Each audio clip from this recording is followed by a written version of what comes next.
하나님의 말씀은 우리 신약성경 갈라디아서 2장 우리 11절부터 우리 21절까지 보겠습니다.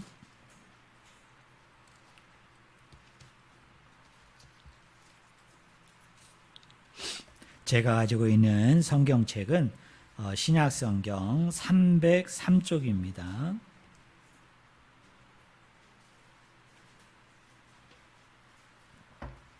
신약성경 303쪽 갈라디아서 2장 11절부터 21절까지 말씀을 제가 읽어드립니다.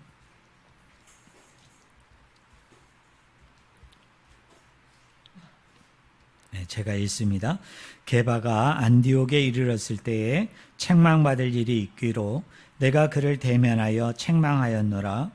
야고보에게서 온 어떤 이들이 이르기 전에 게바가 이방인과 함께 먹다가 그들이 오매 그가 할례자들을 두려워하여 떠나 물러가매 남은 유대인들도 그와 같이 외식함으로 바나바도 그들의 외식에 유혹되었느니라.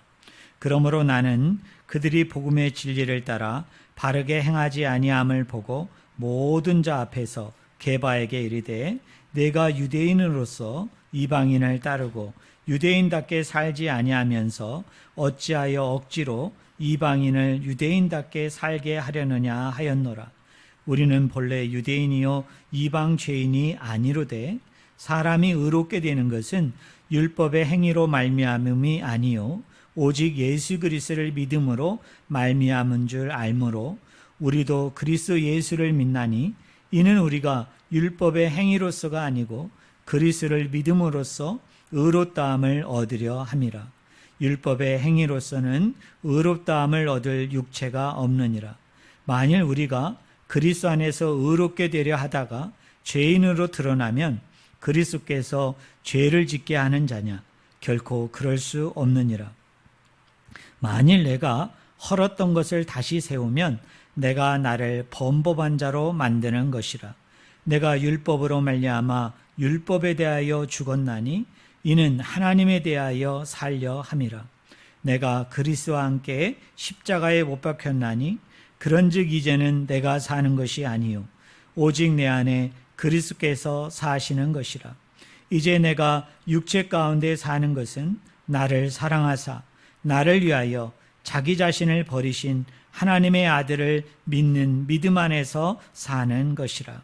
내가 하나님의 은혜를 패하지 아니하노니 만일 의롭게 되는 것이 율법으로 말미암으면 그리스도께서 헛되이 죽으셨느니라. 아멘.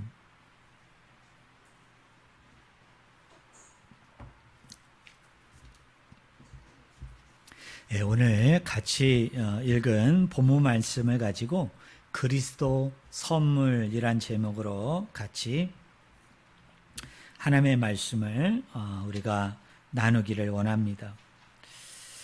특별히 그 신약성경 또 신약성경 중에서도 우리가 바울이 기록한 성경책을 바울 서신이라고 얘기하는데요. 그 바울 서신을 우리가 쭉 읽다 보면 바울이 상당히 즐겨 쓰는 표현이 있습니다. 많이 즐겨 쓰는 표현이 있는데 여러 가지 말이 있지만 그 중에 하나가 뭐냐면 우리 한번 따라해 보실래요? 은혜. 네, 은혜라는 말을 많이 사용합니다. 여러분 은혜가 영어로 뭡니까? 그레이스죠. 그레이스. 이 은혜라는 말이 그 헬라어 단어 어떤 단어에서 나온 말이냐면 한번 따라해 보실래요? 카리스. 네, 카리스라는 말에서 여러분 은혜라는 말이 나왔거든요. 아마 우리 성도님들이 카리스와 관련되어져서 한 번쯤은 익숙하게 들은 단어가 하나가 있어요. 뭐가 있죠? 카리스마. 그 사람 참 카리스마가 넘친다. 야, 그 사람 참 카리스마가 있네. 인데 여기에 카리스마라고 얘기할 때 앞에 나오는 카리스라는 게 무슨 뜻이라고요? 은혜, 그레이스라는 말입니다. 물론 성경에서는 이 카리스마라는 단어가 은사로 쓰입니다. 여러분, 성령님께서 자신의 뜻 가운데 우리 성도님들 한 사람 한 사람에게 은사를 주셨어요. 능력을 주시고 권세를 주셨는데, 그때 주신 은사를 헬라어 단어가 뭐라고 얘기하느냐 하면 카리스마다 이렇게 얘기합니다. 그런데 최근에 많은 성경학자들은 이 카리스라는 단어를 은혜라는 말로 이렇게 번역할 수도 있지만, 은혜라는 말로 번역하기보다는 도리어 한번 따라해 보실래요? 선물. 네, 선물이라는 단어로 번역하는 것이 더 좋겠다. 영어로 얘기하면 그레이스로 번역하기보다는 기프트, 선물이라는 단어로 번역하는 것이 더 좋겠다. 그렇게 주장하는 학자들이 가면 갈수록 점점 더 많아지고 있는 그런 상황입니다. 한번 정리해 볼까요? 은혜라는 말은 헬라어로 뭐라고요? 카리스다.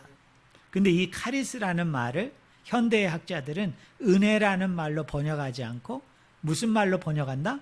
선물이다. 선물이다. 그러니까 앞으로 여러분이 조금은 개념 정리를 할 필요가 있어요. 여러분, 생각 정리를 할 필요가 있습니다. 이런 거죠. 하나님께 내가 은혜를 받았습니다. 하나님이 나에게 은혜를 베푸셨습니다 라고 얘기할 때, 이제는 여러분이 개념 정리를 이렇게 하셔야 돼요. 생각 정리를 이렇게 하시는 게 현대에 맞습니다. 최근에 맞습니다. 자, 하나님께서 우리에게 은혜를 주셨다고 생각하지 말고 뭐를 주셨다고요?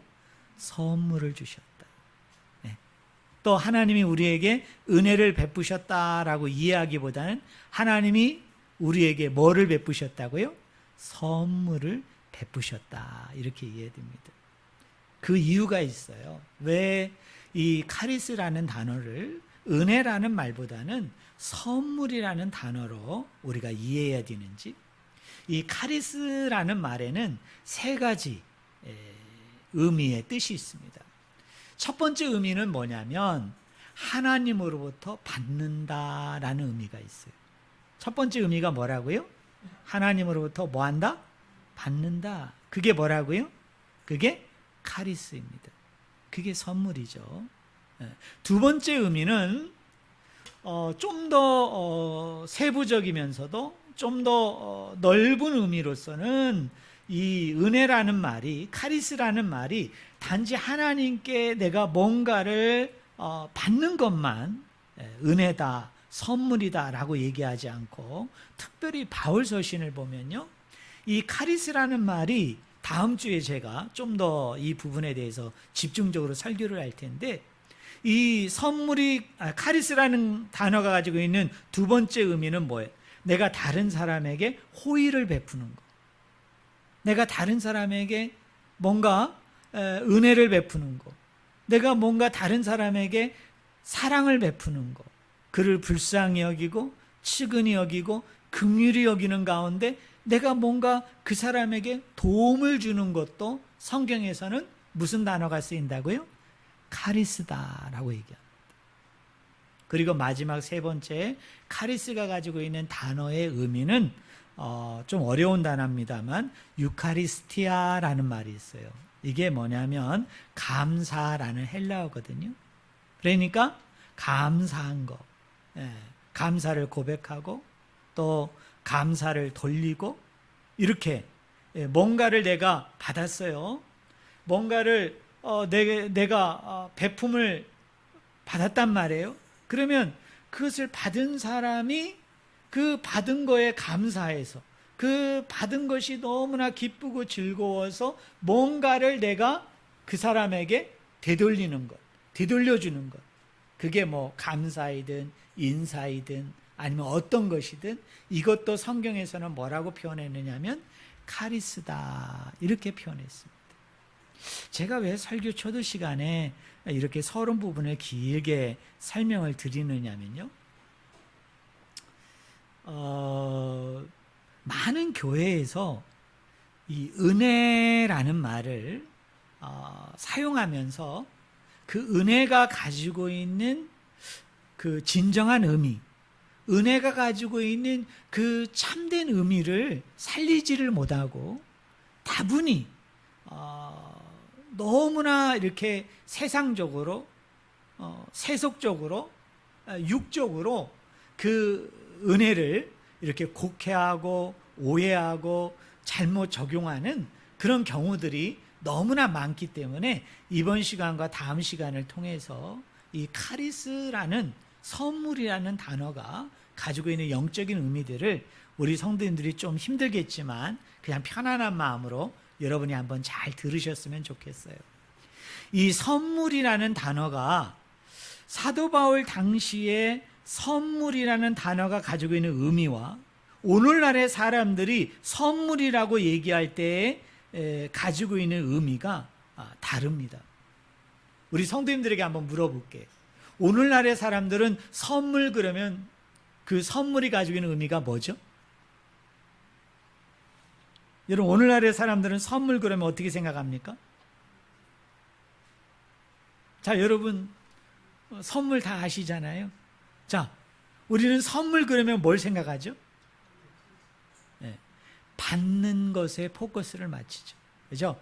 오늘날 현대인들은 어때요? 선물 그러면 내가 누군가로부터 받는 거에 그게 뭐예요? 그게 선물이죠. 그게 돈일 수도 있고, 그게 귀금속일 수도 있고, 그게 명품일 수도 있고, 하물며 짝퉁일지라도 누군가가 나에게 어떤 것들을 이렇게 주면 우리는 그걸 뭐라고 생각해요? 아, 나 오늘 선물 받았어. 나 오늘 가방 선물 받았어. 아, 나 오늘 옷 선물 받았어. 아, 나 오늘 액세서리 선물 받았어. 현대인들은 선물을 그렇게 생각하잖아요.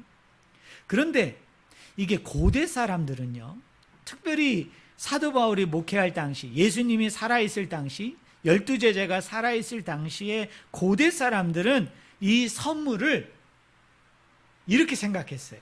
한번 따라해 보실래요? 주고 받는 것. 네. 자, 오늘날의 사람들은 어디에다 포커스를 맞춘다고요? 받는 것에.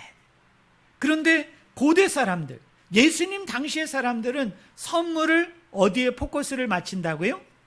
주고 받는 거예요. 그러니까 이런 거죠. 주는 사람은 당연히 뭘 기대한다는 거예요?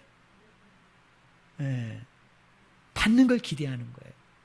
그게 선물이 되려면 주는 것만으로 돼서는 안 돼요. 왜냐하면 주는 사람은 당연히 내가 이만큼 줬으니까 이 사람이 그만큼은 아니더라도, 똑같은 것은 아니더라도 받았으니까 당연히 나에게 뭘 줄 것을 기대하는 거예요. 선물을 줄 것을 기대하는 거예요. 그런데 이 사람이 선물은 받았는데 선물을 안 줘요? 그러면 이 사람은 어떻습니까? 불편해하죠. 힘들어하고 화가 날 수 있어요. 아니, 어떻게 내가 선물을 줬는데 어떻게 그렇게 입을 닦을 수 있어? 내가 똑같은 걸 달라는 것도 아니고 똑같은 가격, 가치가 있는 걸 달라는 것도 아니고 어떤 식으로든 줘야 된다라고 생각을 한 거예요. 그런데 현대인들은 어떻습니까?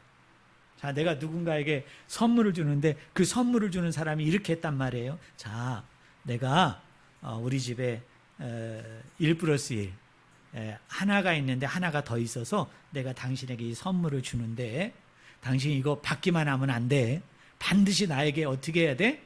뭔가를 다시 나에게 선물로 뒤돌려줘야 돼 라는 마음을 가지고 있거나 그런 이야기를 하고 있거나 그런 저의를 가지고 선물을 하면 도리어 선물을 받는 사람이 어떻죠? 지금은 되게 불편해하고 힘들어하고, 아니 뭐 이런 자식이 다 있어? 뭐 이런 놈이 다 있어? 이게 무슨 선물이야? 이게 무슨 뇌물이야? 아니면 무슨 뭐 기브 앤 테이크야? 뭐 주고받자는 얘기야? 그럼 아예 주지 말지? 그러면서 우리가 되게 불편해한단 말이에요. 근데 고대 사람들은 이렇게 주고 받는 거에 대해서 뭐예요? 당연하게 생각하는 거예요. 너무나도 익숙하게 생각하는 거예요. 제가 그래서 고대 문헌을 조금 찾아봤어요. 자, 여러분, 사도 바울이 살아있을 당시에 그 당시에 그 배경 문화는 무슨 문화이죠? 그레코 로마 문화였습니다. 쉬운 말 얘기하면 그리스 로마 문화였단 말이에요. 그 상황에서 이런 말들이 있었어요. 한번 여러분 들어보실래요? 내 이웃에게 다정하게 대하라. 집에 문제가 생겼을 때 이웃이 바로 그곳에 함께 있을 것이다. 이게 주고받는 거죠. 왜 이웃에게 다정하게 대해야 돼요? 왜 이웃에게 잘해야 돼요? 내가 어려움에 처했을 때, 내가 힘든 일이 처했을 때 그 사람이 뭐가 될 수 있다는 거예요.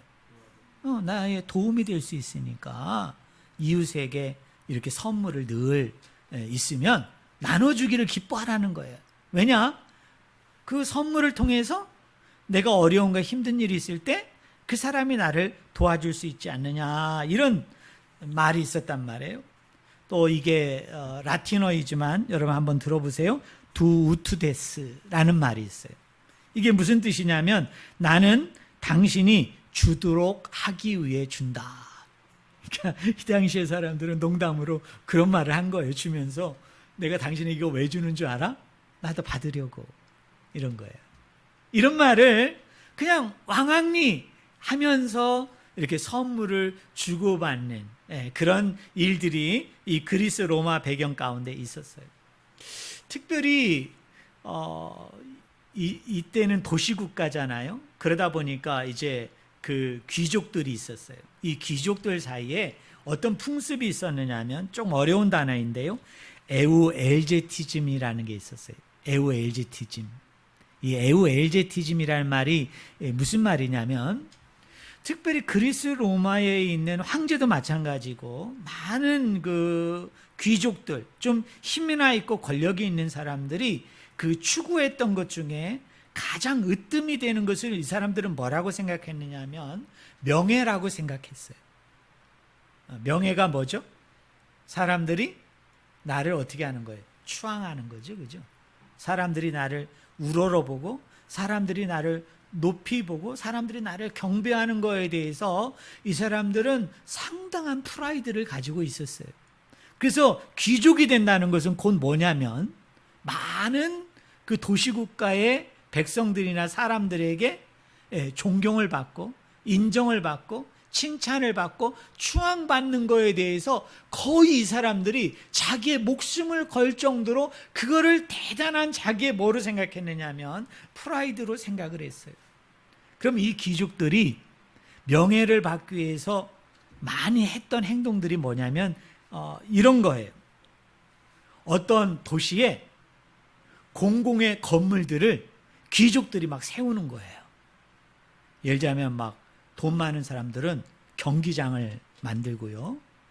공동의 어떤 식수를 먹을 수 있는 그런 우물을 만든다든지 아니면 뭐 공공의 사람들이 이용할 수 있는 어떤 화장실을 만든다든지 이 당시 목욕 문화가 되게 발달되어 있었거든요.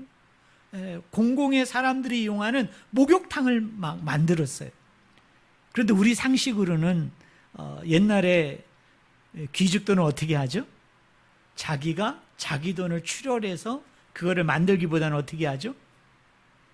백성들의 고열을 빨아가지고 그리고 노동력도 강제로 막 동원을 해가지고 여러분 그런 것들을 짓도록 한 거를 우리가 너무나 영화나 드라마에서 많이 보니까 고대 사람들을 우리가 좀 곡해하고 오해하는 면이 있는데요. 특별히 그리스 로마 사람들은 그렇게 하지 않았다고 그래요. 특별히 자기의 명예와 관련된 일을 시킬 때에는 이 귀족들이 어떻게 하느냐면 자신의 사비를 다 털어가지고 그런 것들을 다 만드는 거예요.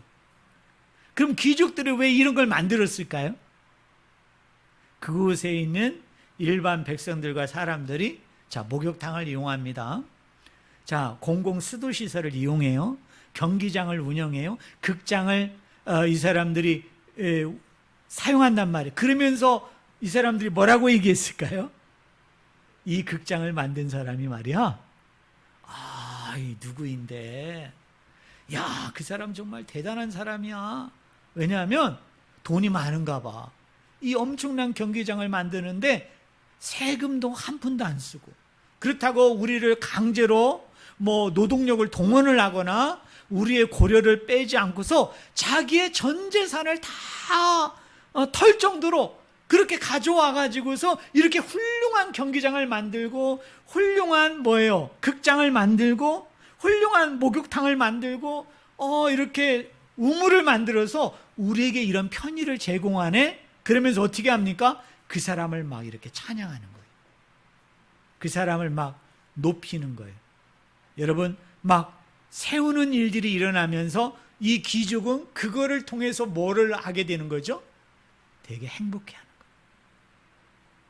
그리고 이 사람들이 나중에 죽었을 때 그 가장 영화롭게 생각하고 명예롭게 생각하는 것은 자기의 무덤에 비문을 세우는데 그 비문에 그런 것들이 기록이 되어지는 것을 가문의 최고의 영광으로 생각하는 거예요. 예전 비문에 이런 거죠. 누구누구 씨는 몇 년 몇 월 며칠에 경기장을 몇 개 세웠고 그 다음에 여러분 화장실을 몇 개 세웠고 이런 것들을 쫙 기록해 놓은 거에 대해서 이 사람들은 그것을 가문의 아주 큰 영광으로 생각하는 거예요. 그런데 그런 일을 하지 않은 사람들, 그리고 비문에 전혀 그런 기록을 남기지 않은 사람들은 사람들이 어떻게 생각했느냐 하면 되게 수치스러운 것으로. 그 사람들이 막 야유하고 저거는 귀족도 아니야. 저거는 어떤 황제도 아니야. 왕도 아니야. 왜? 우리를 위해서 뭐를 이렇게 증여하고 선물을 베푼 적이 없어. 그러면서 욕을 하는 그런 문화가 당시 그레코 로마 문화 사이에 이렇게 편만해져 있었어요. 팽대해져 있었어요. 그러면 유대교, 이스라엘 사람들은 이런 선물의 문화에 대해서 이 사람들은 또 어떤 입장을 가졌을까? 제가 문헌을 찾아보고 조사를 해봤더니 유대교 사람들도 선물에 대해서 똑같은 생각을 가지고 있었어요. 자, 우리 성도님들 한번 기억해봐요. 선물은 줌과 동시에 뭐 하는 것이다? 받는 것이다 라고 유대인들도 생각을 한 거예요. 그런데요, 이 사람들이 그리스 로마 사람들과 유대교 사람들 사이에 차이가 하나 있어요. 그 차이가 하나가 뭐냐면 이런 거죠. 유대교 사람들은 이런 거예요. 내가 어떤 사람에게 선물을 줬는데 이 선물을 받은 사람이 그래도 괜찮게 사는 사람이에요. 그러면 내가 이 사람에게 뭐를 기대할 수 있어요? 선물을 기대할 수 있지만 내가 어떤 사람에게 선물을 줬는데 이 사람은 너무 가난한 사람이에요. 너무 불쌍한 사람이에요. 이런 사람에게는 유대인들은 어떻게 했는 줄 알아요? 이런 사람들은 선물을 받지 않았어요. 선물을 받지 않아도 된다라고 생각을 했어요. 그러나 그리스 로마 사람들은 달라요. 무조건 선물을 받으면 어떤 식으로든 네가 가지고 있는 형편껏, 처지껏 나에게 어떻게 해야 돼요? 되돌려줘야 돼요. 되돌려줄 것이 없으면 뭘 해도 해야 돼요? 요새 드라마에 나왔던 것처럼 나를 추앙해야 돼. 내가 지나갈 때 인사를 해도 잘하고 내가 무슨 행사할 때 와가지고서 뭐예요? 막 박수를 치고 막 환호성을 지르는 그런 일을 해야 된다라고 생각을 했던 거예요. 자, 이런 전제를 깔아놓고요. 사도 바울이 바울서신에서 특별히 오늘 본문 가운데 속에서 이야기하는 선물과 관련된 4가지 특징이 있습니다. 그걸 저는 우리 성도님들이 잘 이해하셔야 돼요. 자, 우리가 하나님께 은혜를 받았다. 하나님이 우리에게 은혜를 주신다. 그런데 그 은혜라는 카리스 단어를 우리는 뭘로 번역해야 된다고요? 선물. 자, 하나님이 우리에게 선물을 주신다. 자, 우리가 하나님에게 선물을 받았다라고 얘기할 때 이 카리스, 선물이 가지고 있는 당시의 이런 배경들과 연관해서 성경에서는 이 선물이라는 단어가 4가지 특징이 있습니다. 여러분이 이것을 잘 이해해야만 여러분이 복음을 잘 알 수 있어요. 여러분이 이것을 이해해야만이 여러분이 하나님의 은혜에 대해서, 하나님의 선물에 대해서 여러분이 제대로 잘 이해할 수 있습니다. 오늘 여러분이 이 4가지만 잘 기억하셨으면 좋겠어요. 제가 짧게 언급을 해드릴게요. 자, 첫 번째 특징이 뭐냐면 우리 한번 따라해 보겠습니다. 초충만성. 말이 힘들어요. 그죠? 원래 학자들은 책을 쓸 때 강의를 할 때 쉬운 말로 하면 자기 강의가 별로 이렇게 좀 비중이 없다고 생각을 해가지고 자꾸 이렇게 어려운 말을 만들어요. 근데 제가 쉽게 설명해 드릴게요. 근데 말은 여러분이 아셔야 돼요. 자, 첫 번째 특징이 뭐라고요? 초충만성이에요. 자, 초충만성이라는 건 뭐죠? 이런 겁니다. 규모에 있어서, 중요성에 있어서, 시간에 있어서 어떻게 해요? 양적으로 어떻게 해준다는 겁니까? 극대화시키는 거예요. 극대화시키는 거예요. 그래서 초충만성은 이런 겁니다. 선물을 주되 넘치도록 주는 거예요. 네. 선물을 주되 어떻게 해요? 흘러 넘치도록 준다라는 것이 무슨 뜻이에요? 초충만성. 자, 하나님께서요, 저와 여러분에게 은혜를 주십니다. 저와 여러분에게 선물을 주시는데, 하나님은 우리가 가지고 있는 분량들이 있잖아요. 우리가 가지고 있는 어떤 자격들이 있잖아요. 우리가 가지고 있는 어떤 기준들이 있는데, 하나님께서는 우리에게 은혜를 베푸시는데, 사랑을 베푸시는데, 아, 이 사람의 그릇이 요 정도밖에 안 되네? 그러면 요 정도만 주시는 분이 아니에요. 왜 제가 이런 말을 하느냐면, 옛날에 부흥사들이 우리 성도들을 막 독려하려고 흔히 썼던 표현 중에 뭐냐면 이런 말이 있죠. 하나님의 은혜를 많이 받으려면 당신의 그릇을 넓혀야 된다. 여러분 그런 얘기 많이 들으셨죠. 그리고 또 구약의 어떤 말씀을 곡해하는 거예요. 예? 구약에 이런 말이 있어요. 입을 크게 벌려라. 그래가지고 옛날에 많은 분들이 뭐라고 얘기했느냐면, 하나님의 은혜를 많이 받으려면 어떻게? 그릇을 넓혀야 돼. 그릇을. 내 믿음의 분량, 내 믿음의 어떤 그릇을 넓혀야 돼. 입을 크게 벌려야 돼. 제가 재미난 예화를 한번 여러분에게 알려드릴까요? 여러분 제비 아십니까? 여러분 요새는 농약을 너무 많이 살포하고 환경이 오염이 되다 보니까 저희 시골에 제가 이번 주도 갔다 왔는데 시골에 제비가 없어요. 한 마리도 없습니다. 한 마리도 없어요. 근데 제가 어렸을 때만 하더라도 집집마다 처마 밑에 뭐를 짓습니까? 제비가. 제비집을 짓잖아요. 그러면 한 4월인가 5월쯤 되면은 이제 알을 낳고 얘들이 모내기 할 때쯤, 그때쯤 되면은 이제 이 알을 품어가지고 이제 새끼가 나게 되는데, 기본적으로 제가 이렇게 세보니까 한 6마리에서 8마리, 많은 건 막 10마리씩 납니다. 그러면 이제 엄마 아빠 제비가 나가가지고 이제 벌레를 물어다가 제비에게 여러분 그 먹이를 주잖아요. 근데 제가 책에서 읽었는데요, 이 엄마 제비가, 아빠 제비가 먹이를 날려주는데 우리 생각에는 저도 좀 이상했어요. 이렇게 6마리가 입을 쫙 벌리잖아요. 엄마가 오면 막 지지배배 하면서 막 입을 쫙 벌리거든요. 그러면 엄마 제비가 이렇게 가서 넣어주는데 한 마리도 굶어 죽는 제비가 없어. 그거 어떻게 할까? 여러분 지금 하나를 물고 오면 내가 그렇다고 6개를 나눠줄 수는 없잖아요. 물고 오면 한 마리를 주잖아.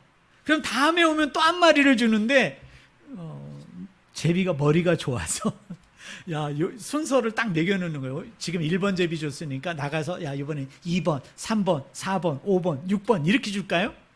아니면 6, 5, 4, 3, 1 이렇게 줘가지고 제비가 여러분 안 굶어 죽습니까? 아니에요.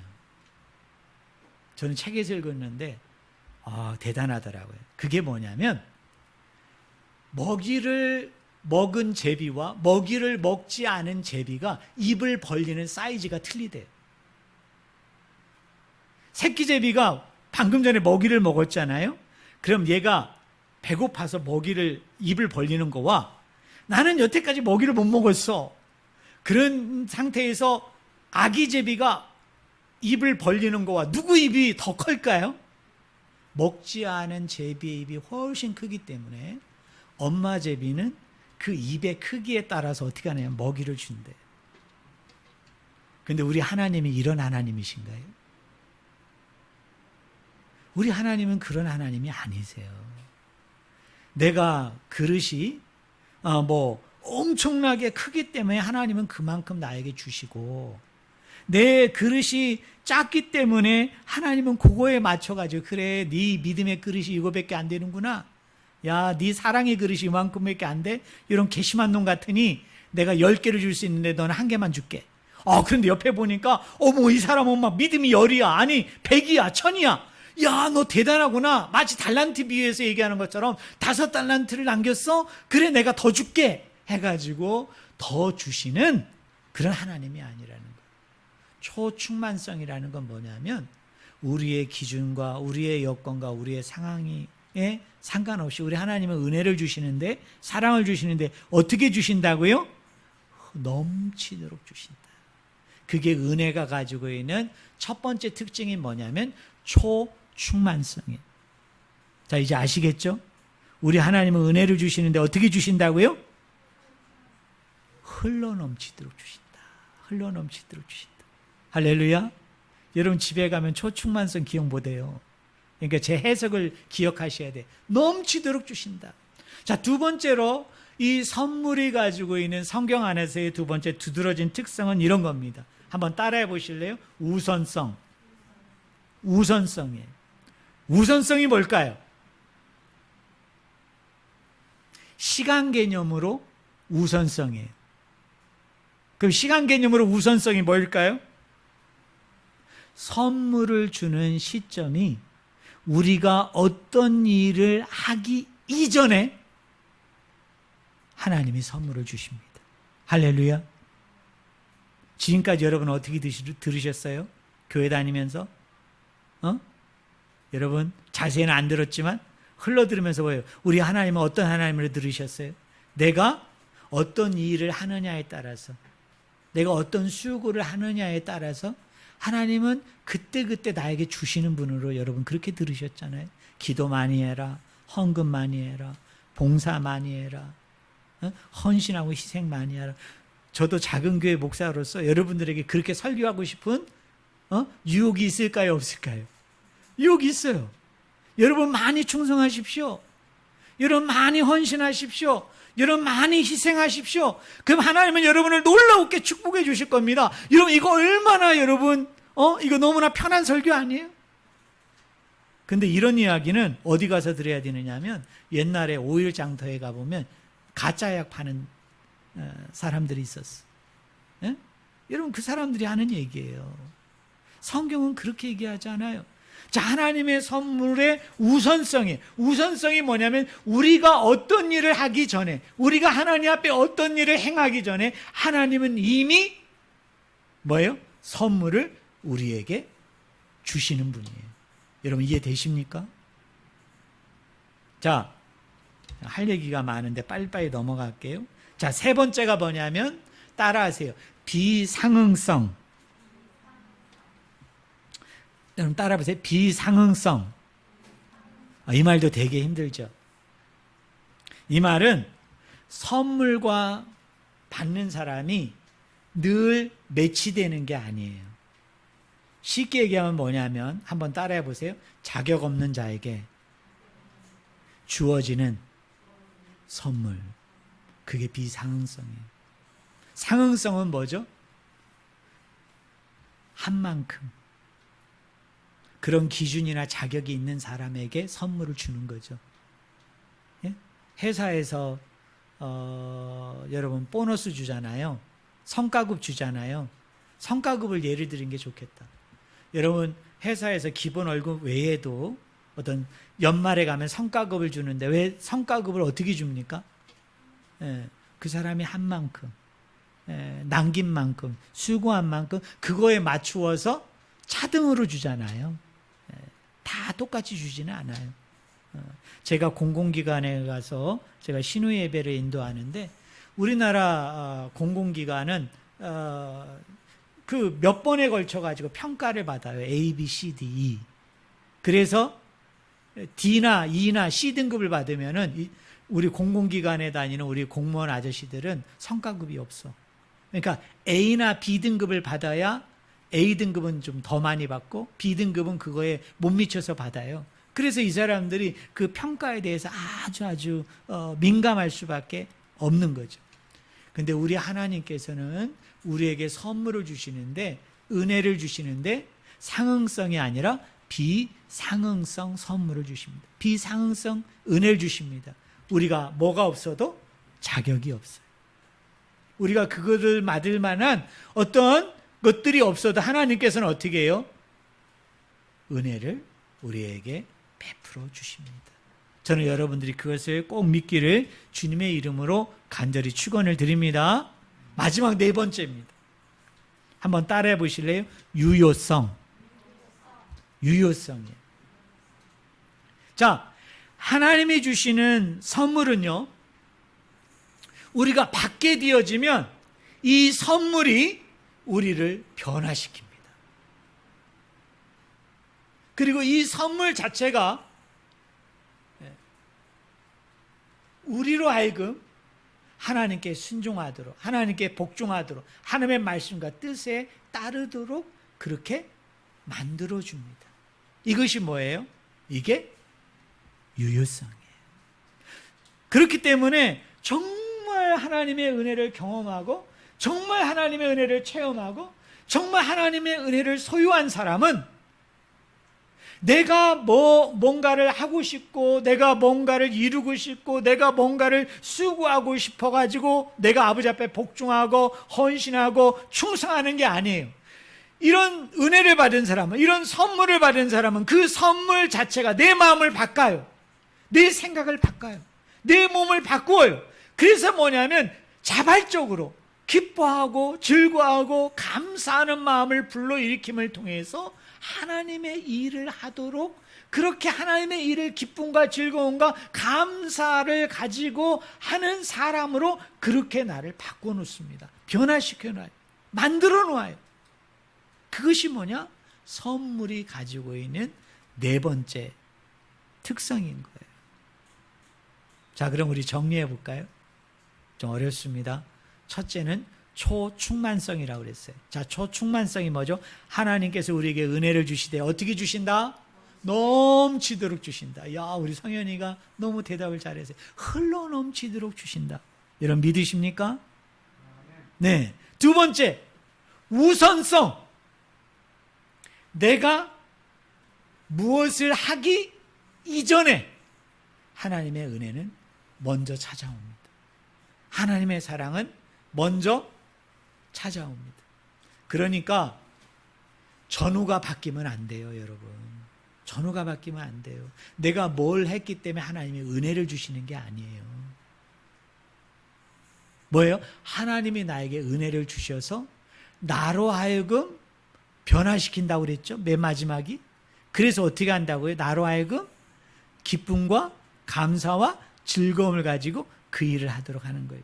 그러니까 가끔 우리 성도님들이 저에게 불만을 얘기하는 것 중에 이런 게 있어요. 목사님은 왜 우리에게 이렇게 뭐 요구하시거나 뭐 우리에게 뭘 이렇게 명령하시거나 뭐를 이렇게 잘 부탁을 안 하시느냐고.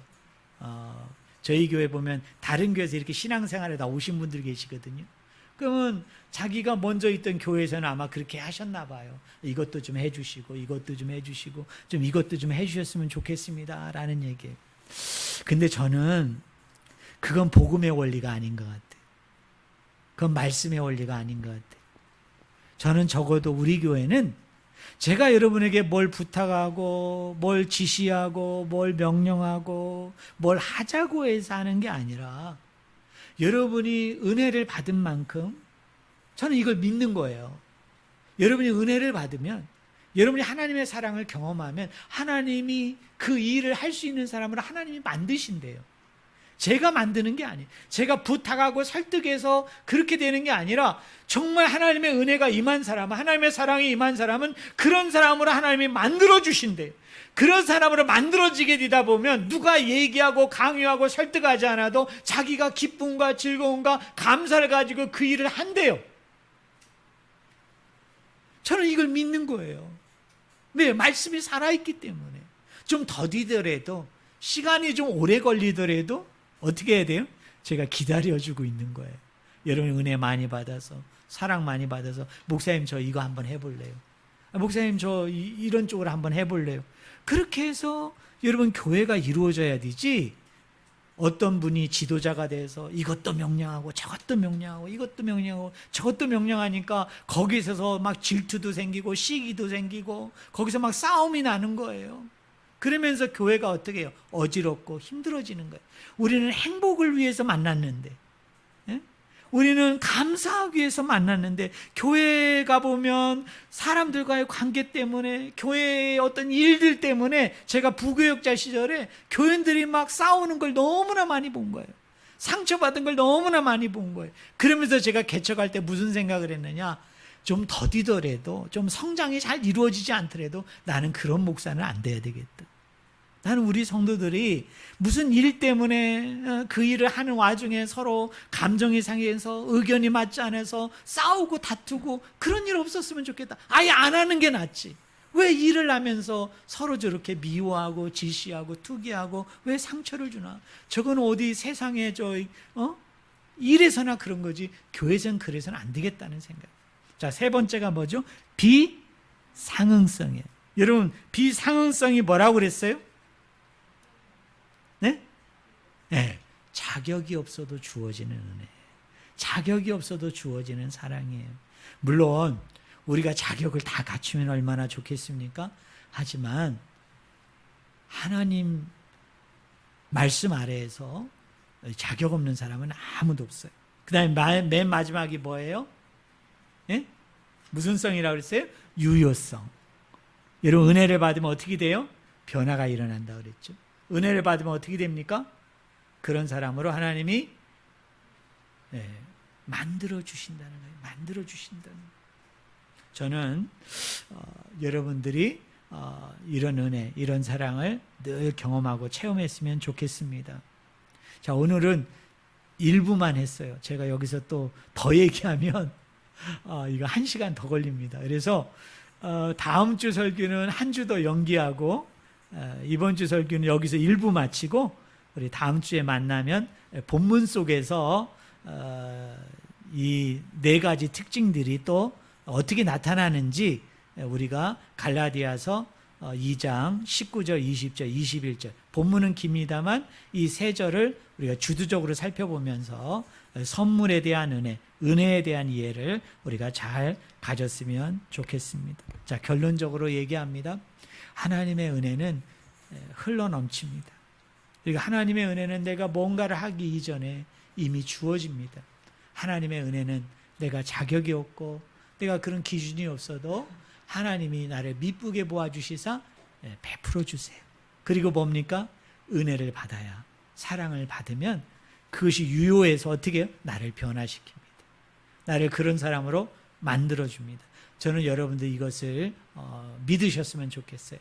확신하셨으면 좋겠어요. 고백하는 저와 여러분이 되기를 주의 이름으로 간절히 축원을 드립니다. 기도.